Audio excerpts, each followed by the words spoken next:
이동형 뉴스 정면 승부. 이동형의 뉴스 정면 승부.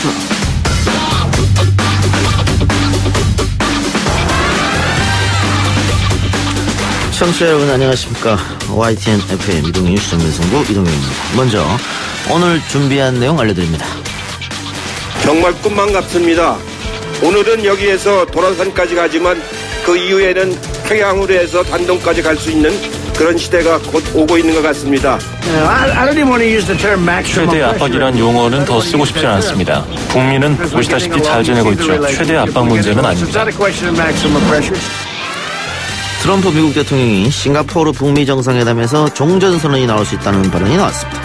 일부에서 김홍걸 민족화협력범 국민협의회 대표 상임의장 만나봅니다.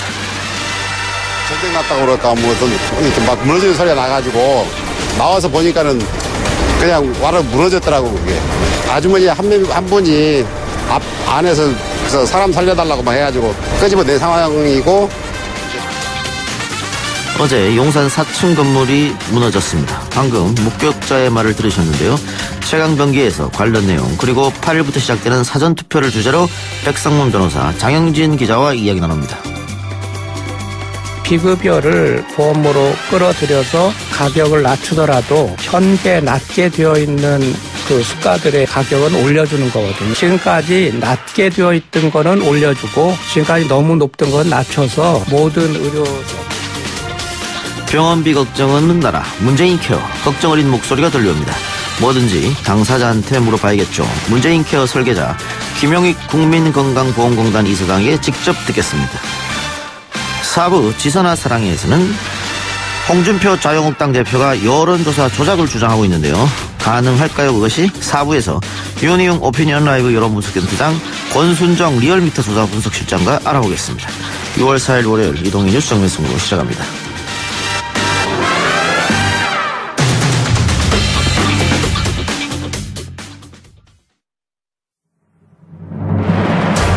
이 작가는 독하다. 이 작가는 거칠다. 이 작가는 솔직하다. 이 작가는 눈치가 없다. 그는 할 말은 한다. 할 말은 한다. 정치 오타쿠 이 작가의 독설 뉴스 정면 승부.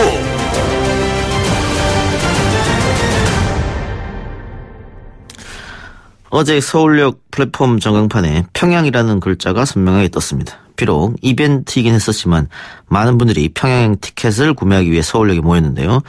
싱가포르 북미 정상회담에서 종전선언이 나올 수 있다는 트럼프 대통령의 발언도 나오면서 한반도 평양의 길은 한 발 더 가까워진 듯합니다. 하지만 북미 회담 관련해선 곱씹어봐야 할 행간도 분명히 있겠죠. 관련해서 김홍걸 민화협 대표 상임의장 연결해서 말씀 나눠보도록 하겠습니다. 의장님 나와 계십니까? 예, 김홍걸입니다. 예.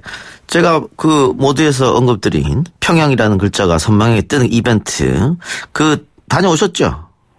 예, 가서 명예 역장을 잠깐 했습니다. 예. 사람들이 꽤 많이 모였다고 하던데. 예, 몇백 분이 모셨던 것 같고요. 예. 상당히 분위기가 좋았습니다. 그분들이 그렇게 많이 모일 수 있었던 이유는 뭘까요? 이제는 퍼포먼스가 아니고, 예. 정말 평양을 기차 타고 갈 수도 있겠다. 멀지 않았다 하는 다들 느낌이 있었기 때문이죠. 예. 자, 다음 주 12일에 북미회담이 열릴, 가능성이 아주 높아졌지 않습니까? 어떻게 준비는? 거의 확정적이라고. 거의 확정적이라고 보십니까? 예. 네. 어떻게 해서 확정적이라고 그렇게 단언하실 수 있죠? 그러니까 전에는 이 트럼프 측에서 확실한 예. 뭔가를 다 받아내지 않으면 회담하기 어렵다는 식으로 좀 나왔었지만 예. 이제는 북측과 어느 정도 상호 이해, 상호 신뢰가 이루어져 가지고 일단 만나서 선언적인 의미의 예. 비핵화, 종전선언 이런 식으로 보여주고 단계적으로 비핵화를 한다는데 어느 정도 이해가 된 걸로 보입니다. 위원장님 지금까지 뭐 트위터나 예. 각종 매체에 나와서 하신 발언들 보면 굉장히 트럼프 전문가 같기도 하고 굉장히 잘 맞추셨어요. 트럼프가 앞으로 어떻게 행동할 것이다.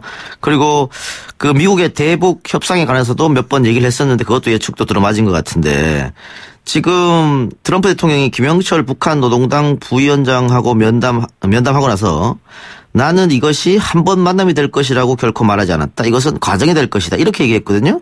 이 속내는 무슨 뜻으로 이런 말을 한 걸까요? 결국 이제 좀 전에 말씀드린 대로 단계적인 비핵화에 이 합의가 됐다는 얘기고 트럼프식 모델이란 말을 쓰지 않았습니까? 예. 저는 뭐 CVID를 신속하게 미국이 원한다 이러는데 트럼프 생각은 다르다 이겁니다. 결국 트럼프 대통령은 이것을 어떤 정치쇼로 생각하고 정치적 효과를 나누어서 해가지고 극대화하겠다. 이번 금년 내에 뭐 ICBM 정리해가지고 중간 선거의 효과를 보고 예. 마지막으로 2년 후 대통령 선거 6개월 전쯤 마무리 짓는 그런 모습을 보여가지고 재선에서 최대한 또 그걸 떠먹겠다. 이런 계산이 있는 거죠. 그러면 관련해서 오늘 위원장님 페이스북에도 글을 썼던데요. 비핵화 리얼리티 쇼를 2, 3회 나눠서 진행할 것이다. 그것은 예, 그렇죠. 6월 13일 날 북미 회담으로 끝나는 게 아니고 그 다음에 만남이 있을 수 있고 또 종전선언이 또 있을 수 있겠고요. 또 그렇죠. 해를 넘겨서라도 또 만남이 있을 수 있겠고 이걸 가지고 계속 트럼프는 자신의 정치적으로 이득되는 대로 써먹을 것이다. 이런 생각이십니까? 예, 맞습니다. 네. 그래서 저는 1년 내로 트럼프 대통령이 평양에 갈 가능성이 꽤 높다고 봅니다. 그러면 트럼프의 어떤 그런 의중, 뭐 북한도 어느 정도는 파악할 텐데 북한이 트럼프의 의중대로 끌려가겠습니까? 뭐 끌려간다기보다도 예. 이제 미국, 북한 사이에 상호 어느 정도 신뢰가 생겼다는 얘기죠. 예.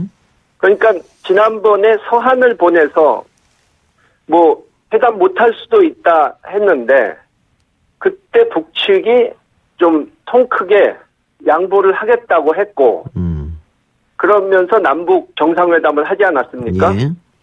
그 후부터 이게 급물살을 타가지고 미국도 북한의 입장을 어느 정도 이해해주고 맞춰주겠다고 나오니까 서로 이제 문제가 좀 잘 풀려간다는 뜻이죠. 예, 서로 원하는 걸 이루고 있기 때문에. 예. 그 트럼프 대통령이 대북 지원 방식과 종전선언 가능성도 언급했는데 그것도 역시 몇 번 나눠서 이렇게 보여주는 그런 맥락이라고 봐도 될까요? 그러니까 이북에서는 일단 자기들이 CBM 뭐 해체라든가 이런 것을 하는 것은 가능한데 예. 아무것도 받는 것이 없이 무조건 다 내주기만 하면은 그쪽도 뭐 군부라든가 일반 주민들에게 주는 충격이 너무 크기 때문에 예. 뭔가 좀 남쪽이나 미국 쪽에서 이 선물을 보여주길 원하는 거죠. 그래야 명분이 생기니까. 근데 이제 뭐 트럼프 대통령이 한중일 3국이 북한 지원을 하게 될 것이다 하는 얘기는 예. 이미 다들 예상했던 겁니다. 아. 옛날 제네바 합의 때도 자기네들이 합의한 다음에 우리 쪽에 청구서를 내밀었거든요. 그렇죠. 또 미국은 어차피 협박당해서 뭐 돈 내놨다 이런 소리를 듣기는 곤란하기 때문에 북한도 기대를 하지 않았고 어차피 제재만 풀어주고 국제사회에서 지원이나 투자를 받을 수 있게만 해주면 미국이 안 해줘도 북한에게는 큰 지장이 없거든요. 예. 그래서 지원은 한국, 중국, 일본이 하면 된다. 그것도 다분히 국내 정치를 의식해서 또 표면적으로 말을 한 거 아닐까요? 미국 국내 정치요? 예. 예, 그렇죠. 근데 우리는 그것을 뭐 나쁘게 해석할 필요가 없고 예. 오히려 이제 북방으로 진출하는 데 있어서 예. 우리에게 기회가 왔다고 해석을 해야 될 것 같습니다. 제가 보기에는. 뭐 저도 그 생각에 동의하는데요. 그 94년 말씀도 하셨습니다만 그때도 경수로 건설할 때 우리가 돈 줬었는데 또 뭐 포주기 논란이 나왔거든요. 이번에도 또 우리가 지원하면 또 포주기다 한쪽에서는 이렇게 말이 나오지 않을까요? 아, 그럴 수도 있는데 문제는 그런 식으로 논란에 신경 쓰고 또 민간 기업들이 북한에 투자해서 이게 수익이 얼마나 날까 너무 장고를 하다가 이 좋은 기회를 일본, 중국 측에 뺏길 수도 있다는 것이죠. 그리고 예를 들어서 북한에 철도를 놔서 중국, 러시아 대륙으로 갈 수 있다면 그것은 북한에게 일방적으로 주는 것이 아니고 우리가 필요한 일에 투자하는 것이거든요. 그렇게 생각을 해야죠. 그 기회가 될 것이다. 특히 이제 민간 기업에서.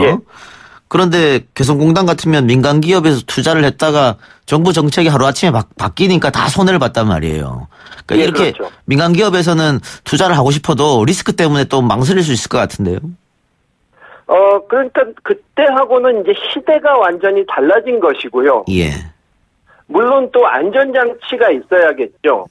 그래서 아주 대형 프로젝트는 뭐 국제사회가 뭐 3개국, 4개국 컨소시엄 해가지고 들어가서 이제 좀 안전하다는 것을 보여주고 하는 그런 것이 필요하겠죠. 그 중국 얘기도 우리가 했습니다만 지금 남북미 3자 간 종전선언 이 얘기가 계속 나오고 있습니다. 시기상의 문제다. 거의 나올 것이다. 그런데 중국이 빠졌단 말이죠. 그리고 중국은 뭐 간영 매체를 통해서 계속 뭐 한편으로는 섭섭하다. 한편으로는 우리를 왜 빼냐. 이런 식의 워딩을 직접적으로 하고 있단 말이죠. 중국을 계속해서 빼고 가는 게 가능할까요?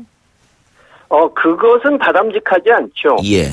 근데 이번 종전선언이 이번에 빨리 된다면 거기까지는 뭐 양해를 중국도 할 것이라고 봅니다. 이미 제가 아는 바로는 이미 초반에 미국에서 북한 측에 그 초반에 종전선언에 중국을 배제하는 문제를 논의를 했고 그것 때문에 김정은 위원장이 급히 대련에 갔었던 걸로 알고 있습니다. 그래서 빼고 우리끼리 계속해서 하는 거는 좀 문제가 있을 수도 있겠다 이런 말씀을 이해하고요. 평화협정에는 아무래도 들어가야죠 중국이. 그것이 바람직하죠. 지금 당장 아니라도 나중에 들어와도 상관없다는 생각이시죠? 그러니까 종전선언은 말 그대로 정치적 선언이기 때문에 뭐 그 2단계에서는 중국이 빠진다 해도 큰 문제는 없다. 아니라는 거죠. 국제법적으로 의미가 있으려면 평화협정이 돼야 되기 때문에 그때는 들어도 된다. 알겠습니다. 네. 맞습니다. 자, 그 선친이신 김대중 대통령의 평생의 바람이 뭐 조국 통일 이런 거였을 텐데 그래서 뭐 최초로 남북 정상회담도 했고요. 지금 굉장히 그때보다는 많이 진전되고 있습니다. 남북 평화가. 어떻게 바라보고 계십니까? 저는 이미 비핵화와 평화 체제 구축으로 가는 이 대세는 뒤집을 수가 없게 됐다. 이렇게 보고요. 그 보수 정권이 다시 대통령과 김정은 위원장은 이미 한 배를 타버렸기 때문에 어느 한쪽도 갑자기 거기서 뛰어내리거나 배를 뒤집으려 할 수 없다. 그런 상황이 됐다는 거죠. 그런데 한국이나 미국 어느 쪽 하나 정권 교체가 되더라도 이 평화 이야기는 계속 될 거다고 이렇게 보시는 거죠? 한국의 정권 교체요? 그러니까 한국이 보수적인 정파로 정권이 교체되거나 미국에서 트럼프가 아닌 다른 사람이 대통령이 되어도 이 분위기는 계속 유지될 거다 이렇게 판단하시는 거죠? 한국은 이제 4년이 남았고 임기가 미국은 2년여 남았는데 그러니까 그 시간 내에 정말 불가역적으로 평화 체제를 만들어 놔야죠. 알겠습니다. 위원장님, 청취자 의견 하나 질문하고 마치겠습니다. 팟빵 앱으로 큰입 파리지용님께서 김원걸 교수님 다음 총선에 꼭 나오세요. 이런 질문이 있어요. 이번 지방선거에서도 이야기가 좀 있었지 않습니까? 그러다가 쑥 들어갔는데 예. 다음 총선에 어떻게 생각이 있으십니까? 글쎄요, 저는 뭐 아직은 그 생각은 않고 있고요. 예. 일단 시급한 일이 예. 이제 남북 간의 평화 체제 구축이 예. 이제 확실한 대세라는 것을 이 정부도 해야겠지만 민간에서도 노력해서 예. 확실하게 굳혀놔야 되기 때문에 그 부분에 현재는 이 총력을 집중하고 있습니다. 네. 총선은 시간이 좀 남았으니까. 예. 알겠습니다. 일단 우선 남북 평화체제 구축에 대한 노력을 계속 해주시고요. 총선 이야기는 그때 가서 다시 하는 걸로 합시다. 네. 예, 감사합니다. 네. 오늘 말씀 고맙습니다. 예, 수고하셨습니다. 네. 지금까지 민하엽 김홍걸 대표 상임의장이었습니다. 1부 순서는 여기까지고요. 저는 2부 최강 병기로 돌아오겠습니다.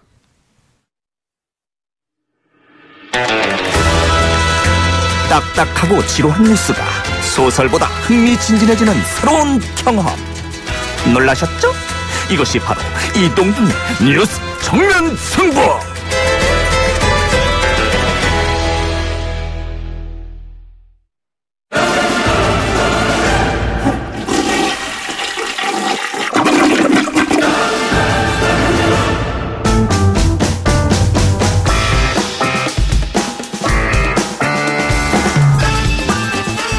뉴스 정면 승부 최강 병기 시작하겠습니다. 오늘은 백성문 변호사, 아시아경제 장용진 기자 나오셨습니다. 어서 오세요. 네, 안녕하세요. 안녕하십니까. 네, 어제 서울 용산에 4층짜리 건물이 갑자기 와르르 무너져 내렸는데요. 이 얘기부터 해봅시다. 백성문 변호사 살고 있는 집 바로 앞이라고. 바로 앞입니다. 예. 정말 딱 바로 앞이에요. 그리고 여기 1층에 굉장히 유명한 칼국수집이 있어서 저도 가볼까 하다가 좀 줄이 길어서 항상 낮에 못 갔던 기억이 나는데. 항상 줄 서 있습니까? 네, 줄 좀 많이 서 있는 곳입니다. 근데 이제 이곳이 딱 어떤 느낌이냐면요. 예. 최근에 용산이 굉장히 많이 변했죠. 그렇죠. 뭐 재개발도 굉장히 많이 있었고 아파트들도 다 주상복합 새로 들어서고 예. 또 용산역 앞도 굉장히 지금 화려해졌지 않습니까? 근데 그곳 가운데 유일하게 이제 개발이 안 돼서 약간 옛날 건물이 남아있는 곳이에요. 근데 이곳을 이렇게 지나가다 보면 어떤 느낌이 드냐면 정말 이거는 뭐 제가 이곳을 폄하하려는 건 아니지만 와 저거 진짜 너무 오래돼서 건물이 견딜 수 있을까? 이런 생각이 드는 건물들이 그 주변이 좀 그렇게 돼 있었거든요. 근데 저는 어제 다행히 뭐 서울에 없었는데 정말 뭐 무슨 원인인지 알 수 없는 이유로 지금 무너졌다고 그렇죠. 하지 않습니까? 근데 저는 뭐 한편에서는 그 건물이 무너진 거에 대해서 굉장히 정말 큰일이 발생을 했고 또 주변 건물들에 대한 안전진단도 굉장히 중요하다고 생각을 합니다만 그나마 무너진 게 어제여서 천만다행이었어요. 그렇죠. 이게 평일날 이게 어제 지금 낮 12시 30분이면 딱 점심시간. 평일이면 만석일 때입니다. 만석일 때. 줄까지 서 있으니까. 그렇죠. 그러면 피해가 굉장히 클 뻔했는데 그래도 그나마 다행입니다만 지금 이런 건물들이 그곳만 있는 게 아니라 그 주변에 몇 개 있어요. 물론 다른 건물도 뭐 동일하게 뭐 이런 일이 생길 것이다라고 제가 말씀드린 건 아니지만 그것도 혹시라도 이런 뭐 사고가 또 발생할 수 있으니 그런 부분에 대한 안전진단은 반드시 좀 철저하게 해야 될 것 같습니다. 여기가 어디냐면요. 이게 지난해 2009년 용산 참사가 발생하지 않았습니까? 그 남일당 건물의 한 블럭 옆이에요. 예.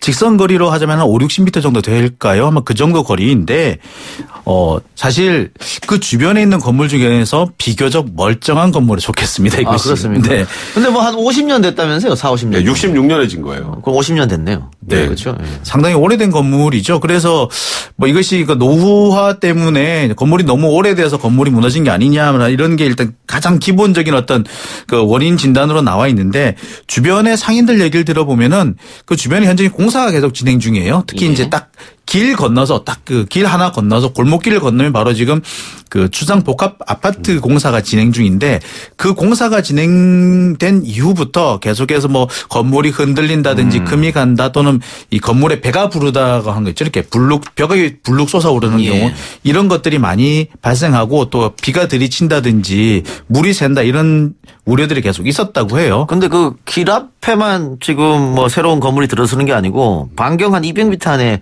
몇 개나 들어서고 있다고 얘기하더라고요. 그럼요. 일단 용산역 방향에도 한 2개 들어섰죠. 예. 그리고 이제 그 길 건너서 조금 전에 말씀하셨던 것처럼 골목 하나 뒤에 두고 거긴 지금 짓고 있습니다. 예. 이제 그러면 뭐 지방공사하고 그런 과정에서 터파기 뭐 하고 흔들릴 수 있거든요. 그렇지. 그리고 그곳에 계시던 분들도 좀 최근에 더 그랬다라는 얘기도 있었는데 이제 뭐 이건 현재까지는 주장입니다만 거기가 이제 1층에 칼국수집 있고 또 백반집 있어요. 예. 근데 백반집 운영하시는 분이 이게 좀 최근에 뭐 건물이 좀 살짝 가라앉는 느낌도 들고 건물이 균열도 좀 많이 가고 그래서 용산구청에 사진까지 찍어서 이메일을 보냈는데 뭐 현장에 오긴 왔답니다. 예. 와서 쓱 보고 그냥 갔다. 예. 그래서 이제 용산구청이 너무 아무것도 해주지 않은 것 아니냐 이렇게 얘기를 하는데 예. 일단 용산구청 측에서는 뭐 정식으로 민원이 제기된 것도 아니었고 예.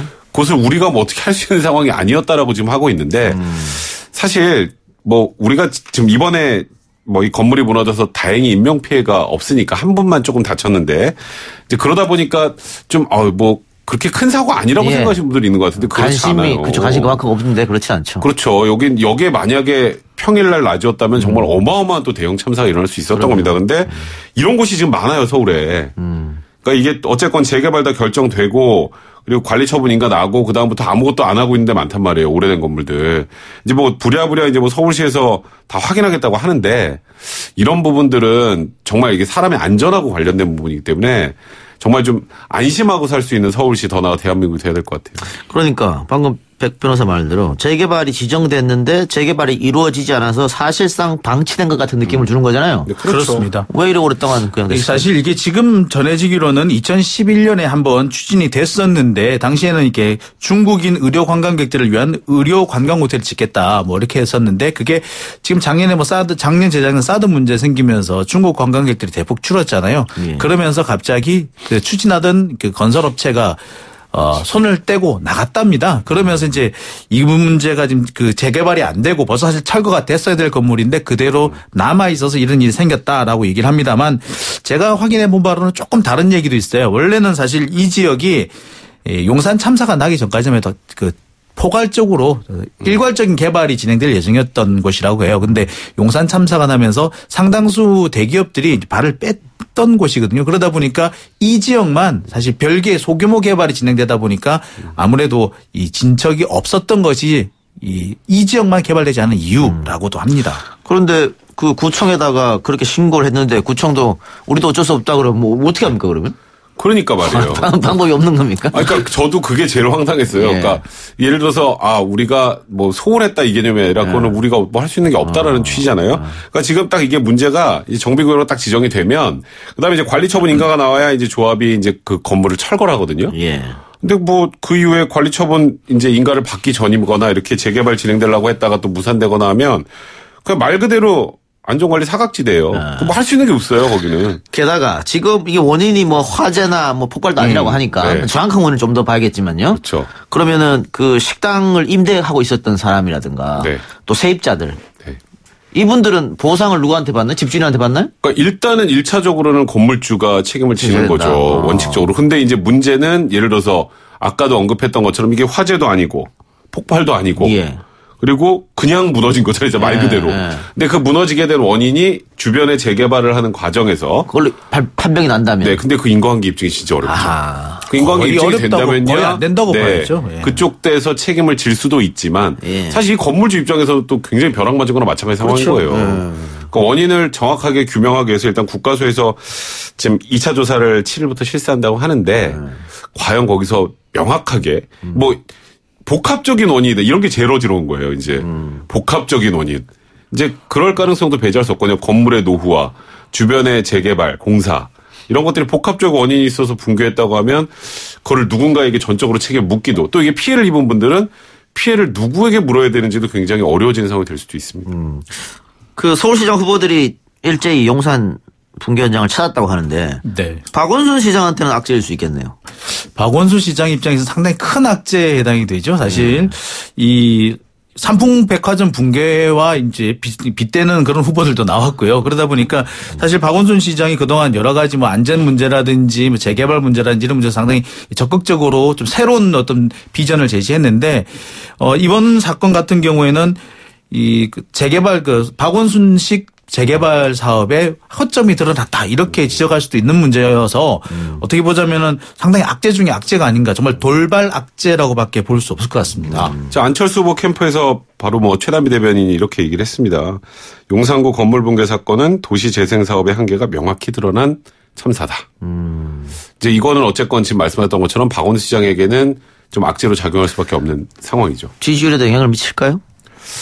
뭐 그거는 제가 지금 말씀드리기가 좀 뭐하네요. 이렇게 어려운 걸 물어보세요. 네. 말하기. 글쎄 지지율이 이제 이게 부동표 그러니까 유동층이 많다면은 지지율에 영향이 좀 있겠습니다만 지금 같은 경우는 이렇게 유동표가 그렇게 많은 건 아닌데다가 문제를 제기하고 있는 쪽이 사실 안철수 후보라는 점에서 사실 그렇다면 사실 당신이 왜 당신 이 사람을 밀었어라는 책임을 또 불거질 수 있는 문제라서 좀 물고 물리는 상황이라 확답하기는 좀 어려울 것 같습니다. 본인이 양보했다고요? 근데 뭐, 박원순, 후보를 이기고 싶어 하는 다른 후보들은 이걸 또 뭐, 이용을 그렇죠. 하겠죠. 네, 그거야 그렇죠. 뭐, 당연한 거니까. 알겠습니다. 일단, 이 문제는 원인이 뭔지 이게 나와야 우리가 또 얘기가 가능할 것 같아요. 조금 더 원인이 무엇인지 지켜봐야 될 것 같고요. 자, 다음.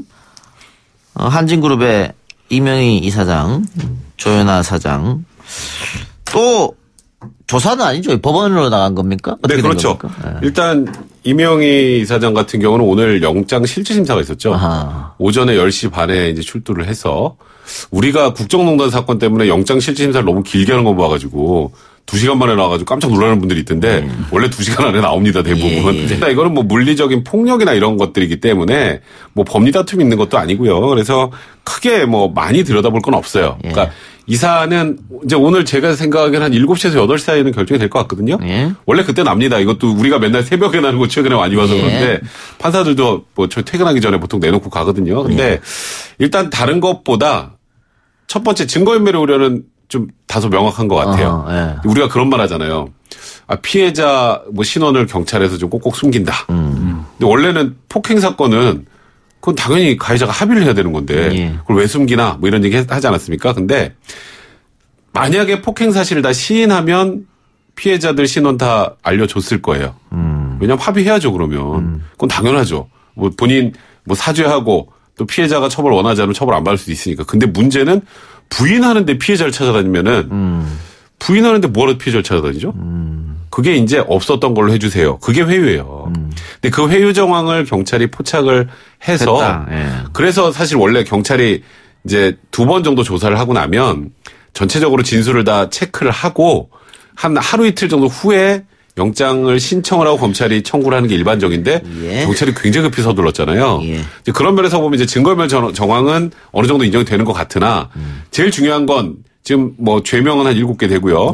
피해자 11명에 또 그다음에 피해 사실은 뭐 한 24건 정도가 되는데 그게 어느 정도 소명이 됐느냐가 결국 오늘 영장 발부 여부의 가장 핵심 포인트입니다. 그래서 결과는요? 저는 발부된다 봐요. 발부 봅니까? 네, 저는 발부된다 봅니다. 그래서 제가 볼 때는 그렇습니다. 혐의 소명이 얼마나 됐느냐, 그다음에 그 소명된 혐의가 얼마나 무거우냐, 그리고 증거인멸의 우려가 있느냐, 이게 가장 큰 보통 그 기준이지 않습니까? 그런데 최근 들어서 법원에서 그 좀 기준이 하나 더 생긴 것 같아요. 그게 뭐냐면은 재범의 우려가 농후하느냐, 또는 뭐 피해자한테 또 다른 위해를 끼칠 수 있느냐 이런 것들도 좀 구속의 원인 그 요인으로 살펴보더라고요. 그런데 경찰이 영장 신청서에 죄의식 없음이라는 내용을 명기했다는 거는 이런 측면을 좀 그 보지 않았을까 하는 생각이 듭니다. 죄의식이 없다는 거는 언제든지 재범을 할 수 있고 또 피해자들한테 위해를 끼칠 수 있다 이런 판단을 하지 않았을까 하는 생각이 드는데요. 아마 제가 볼 때도 발부 쪽이 좀 더 무게가 가지 않을까 싶습니다. 쉽게 말해서 이제 범행을 부인해요. 범행을 부인하는데 영장 전담 판사가 봤을 때 부인할 수도 있을 것 같은데? 라는 생각이 들면 기각입니다. 근데 괘씸한데? 로 가면 발부예요. 아주 간단하게 말하면. 그게 범죄 혐의 중대성은 사실 오늘 피해자도 너무 많고요. 이게 그냥 단순 폭행만 있는 것도 아니고 특수 폭행에 또 운전자 폭행은 특가법입니다. 그 운전하는 운전사를 때리면요 교통사고 날 수 있잖아요. 그래서 그 부분은 좀 중하게 처벌하는데 거기에다가 뭐 거기 특수폭행은 또 뭐 저기 그 조경용 가위 집어던진 것도 있고 또 피해자가 많아서 상습폭행까지 지금 포함이 돼 있는 상황이라 혐의의 중대성은 당연히 인정이 돼요. 과연 혐의의 소명이 되느냐. 그러니까 부인할 만하면 그게 이제 바로 피의자의 방어권 행사라는 얘기가 나오면서 나오는 거고요. 그래서 제가 의문이 드는 게 있는데 지금 이명희 시장 같은 경우에는 CCTV 딱 찍혀서 빼도 박도 못하는 증거가 있는 것은 인정. 나머지는 다 부인이거든요. 그렇다면은 증거 없이 증언만 가지고 구속영장을 칠 수 있느냐. 근데 청구가 되느냐. 이렇게 생각하시면 돼요. 지금 피해자가 11명이라고 그랬잖아요. 11명만 조사한 게 아닙니다. 뭐 170명 정도 조사를 했다고 지금 참고인까지 했다고 알려져 있는데 그게 결국 본인의 진술, 그 피해자의 진술의 신빙성을 인정해 줄 만한 주변 증언을 찾은 거예요. 근데 그 증언을 찾고 경찰이 만약에 검찰로 영장 신청을 했을 때 검찰이 봤을 때 아, 이거는 인정되기 힘들겠는데라고 했으면 아마 이번에도 또 아마 반려했을 텐데 검찰도 바로 화답이라도 하듯이 다음날 바로 청구를 했어요. 그래서 그 정도라면 제가 직접 보지 않아서 모르겠습니다만 법조인들이 그렇게 몇 단계를 거쳐서 청구까지 했다면 이번에 범죄 사실의 소명이 어느 정도 되지 않았을까. 그래서 제가 영장 발부 쪽에 좀 더 무게를 두는 겁니다. 통상 피해자의 일관된 진술과 그 진술이 주변의 객관적인 사실과 얼마나 일치하느냐에 따라 가지고 진술만 가지고도 영장을 발부하는 경우는 왕왕 있습니다. 그래요. 제가 볼 때도 이번에는 그런 쪽이 좀 인정되지 않을까 싶습니다. 지금, 이 한진그룹 일가 전체가 지금 다 어떻게 보면은 구속 직전에 놓여 있다. 이런 생각도 드는데. 오늘인가요? 네, 맞아요. 조현아 사장 같은 경우에도 또 한 번 포털안에 섰잖아요. 벌써 두 번째죠. 두 번째. 이제 한 번은 그 필리핀 가사도우미 불법 채용 의혹과 관련해서 출입국 관리소에서 조사를 한번 받았죠. 근데 오늘은 이제 밀수입니다. 땅콩까지 하면은 세 번째 되는 거예요. 그렇죠. 그러니까 땅콩 빼고 요번 사건만 두고 지금 벌써 일가에서 본의 아니게 처음에 시작은 조현민 전무가 시작했는데 조현아 부사장이 벌써 얼결에 좀 두 번을 섰는데 이제 오늘 같은 경우에는 21일 날 그 총수 일가의 집에서 또 대한항공 사무실 이런 데서 나오지 않았던 밀수품이라고 추정되는 물건들이 그 기내식 납품하는 대한항공에 그 협력업체 왜 거기 있는지 왜 거기서 뒀는지 모르겠습니다만 거기를 검찰이 기습적으로 압수수색을 해서 관세청에서 압수수색을 해서 통화기록 봤다면서요? 네? 통화기록. 네, 그렇죠. 이제 통화기록을 거기랑 이상하게 자꾸 통화를 하니까 여기 뭐가 있나? 그리고 갔는데 거기서 이제 2.5톤 분량의 물건들을 발견했는데 거기에 다 DDA라고 써져 있었어요. DDA. A가 조연합니다. 그러니까 이제 보통 비행기 부속품이라든지 혹은 식재료라든지 이런 식으로 해가지고 물건을 몰래 들여왔다. 이런 혐의를 받는 것인데요.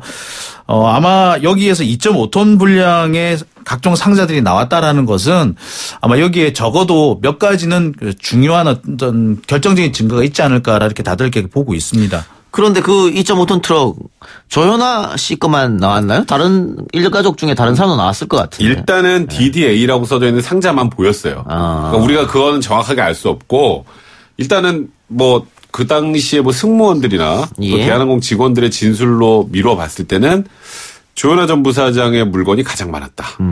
과거에 뭐 웨딩드레스도 가지고 들어왔고 그다음에 뭐 개사료도 특정한 뭐 나라의 브랜드를 좋아했고 이런 것들이 있으니까 아마도 그 외에도 또 고가의 그 외국 디자이너의 책상 같은 것도 그때 곧 DDA 옆에 이렇게 살짝 보였거든요. 이제 그래서 일단은 거기서 다량의 물건들이 나왔기 때문에 조현아 부사장이 1번으로 오늘 또 포털에 쓴 게 아닌가 싶네요. 그러니까 뭐 물품 박스 표면에 KIP라고 적힌 코드도 있었대요. 그러니까 KIP는 코리안 에어 VIP. 그래서 KIP. 그러니까 대한항공 총수 일가를 의미하는 것으로 보이는데 역시 이것도 정확하게는 뭐 확인되진 않고 있습니다만은 전체적으로 보면 그 다른 총수 일가들도 연루가 됐을 가능성이 현재로서 제일 높아 보입니다. 그렇다면은 지금까지 조양호 회장에 대해서는 뭐 직접적인 조사라든가 없었지 않습니까? 조양호 회장으로 그 수사의 칼끝이 옮겨갈 가능성 있지 않을까요? 매우 높죠. 지금 일단 검찰에 들여다보고 있잖아요. 일단 상속세 포탈. 그 부분도 남부지검에서 보고 있고 그 외에 지금 또 업무상 횡령이나 배임 혐의와 관련해서도 좀 들여다보고 있거든요. 근데 그거는 물론 직접적인 이익의 주체는 예를 들어서 그런 거죠. 면세품을 이제 주류를 예를 들어서 대한항공에서 가져올 거면 그 주류업체랑 다이렉트로 계약하면 되는데 트리온 무역이라는 중간에 이상한 묘한 업체가 있어요. 납품하는 업체가. 그러니까 주류업체로 뭘 받아서 트리온무역이 대한항공에 공급하는데 여기서 이제 일명 통행세를 받았다는 건데 직접 이익의 주체는 어찌 보면은 그 총수 일가 중에 그 자녀 3명이 일단은 그 수익의 주체가 될 수 있으나 그 전 과정에 대해서 어쨌건 조양호 회장이 관여했을 가능성이 이제 높은 상황이기 때문에 그 혐의가 이제 인정이 된다면 조양호 회장마저도 포토라인에 쓸 가능성을 현재로 봐서는 배제할 수 없을 것 같습니다. 거기다가 뭐 아들이죠. 조원태 씨 같은 경우도 부정편이고 이거 뭐 일가족 모두가 구속되거나 혹은 불구속되거나 이런 불구속해서 재판을 받거나 이런 상황인데 글쎄요. 조양호 회장 일가가 계속해서 경영을 할 수 있을지 의문입니다. 시간이 없으니까 마지막 주제로 넘어가죠. 사전투표가 이제 4일 남았습니까? 8일부터 시작한다고 하는데. 네, 8일부터 시작합니다. 8일부터 9일까지 이틀간 시작되는데요. 오전 6시부터 오후 6시까지 12시간 동안 진행됩니다. 주로 관공서라든지 공공기관에 차려져 있는 경우가 많다고 하는데요. 주민등록증이라든지 운전면허증, 여권 같은 신분증을 가지고 반드시 사진이 있는 공공기관에서 발행한 신분증을 가지고 가면 투표를 할 수 있다고 합니다. 과거에는 이게 부재자 투표라고 그랬잖아요. 근데 이제 사전투표제로 바뀌면서 투표율은 상당히 좀 높아지는 그런 경향도 있었다고 하고요.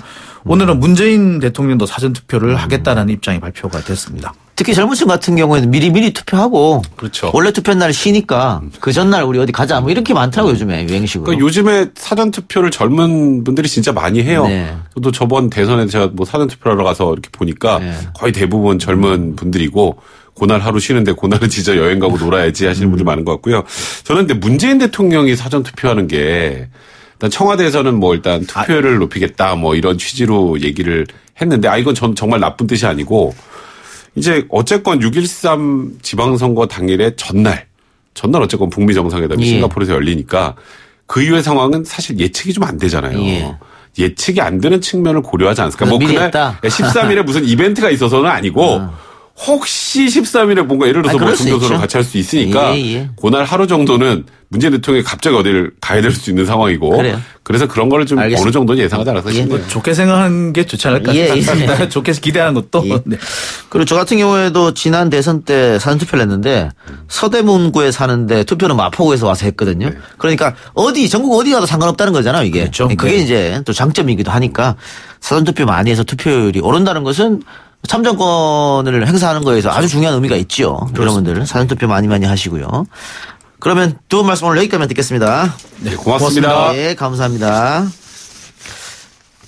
자, 네, 최강병기 마지막에 청취자 의견을 소개하려고 했는데 우리 PD가 바쁘다고 끊어버렸습니다. 죄송하단 말 드리고요. 2부는 여기까지고 저는 7시 정각 3부로 돌아오겠습니다.